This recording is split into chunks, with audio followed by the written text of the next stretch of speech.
श्री भवानी पार्वती जी ने 2 वरदान एक बार प्रसन्न हुए भोले बाबा, तो 2 वरदान मांगे। कौन कौन से?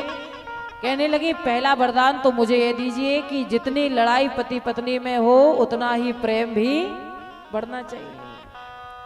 पति पत्नी में जितनी ज्यादा लड़ाई हो उतना ही प्रेम बढ़े। कितने भी एक दूसरे से लड़े लेकिन कभी अलग ना हो, एक दूसरे के प्रति घृणा का भाव अंदर उत्पन्न ना हो। और वही कारण है कि कितना भी लड़ाई झगड़ा हो जाए, भोले बाबा का वरदान है भवानी जी के लिए कि पतिदेव सुबह नाराज होकर के जाए ऑफिस और शाम को आकर के फिर पूछते बच्चों से कि बेटा मम्मी कहाँ है। तो इस प्रकार से दूसरा वरदान मांगा।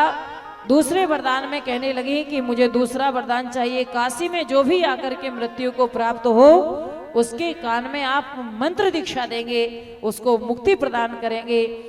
तो भोले बाबा ने कहा जैसी आपकी इच्छा। काशी में मरने वालों के कान में मंत्र देते हैं भोले बाबा, मंत्र तो देते हैं, लेकिन भवानी जी ने कहा मुझे कैसे पता चलेगा कि आपने दीक्षा दी या फिर नहीं दी।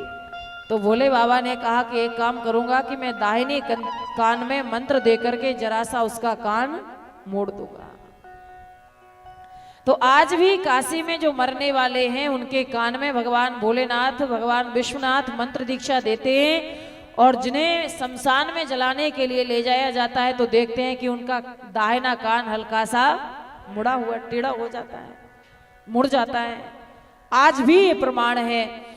तो इस प्रकार से कई ऐसे भी मुर्दे होते हैं कि जो आसपास जगह से लेकर के लोग काशी में उन्हें विसर्जन करने के लिए या जलाने के लिए लेकर के आते हैं। उन मुर्दों के कान आपको टेढ़े नहीं मिलेंगे। कौन से मुर्दे का कान टेढ़ा मिलता है? जो काशी में मरता है, उसके कान में भगवान भोलेनाथ सुंदर मंत्र दीक्षा प्रदान करते हैं और महामंत्र की दीक्षा उसको देते हैं। महामंत्र कौन सा है? हरे राम राम राम हरे हरे, हरे कृष्ण कृष्ण कृष्ण हरे हरे।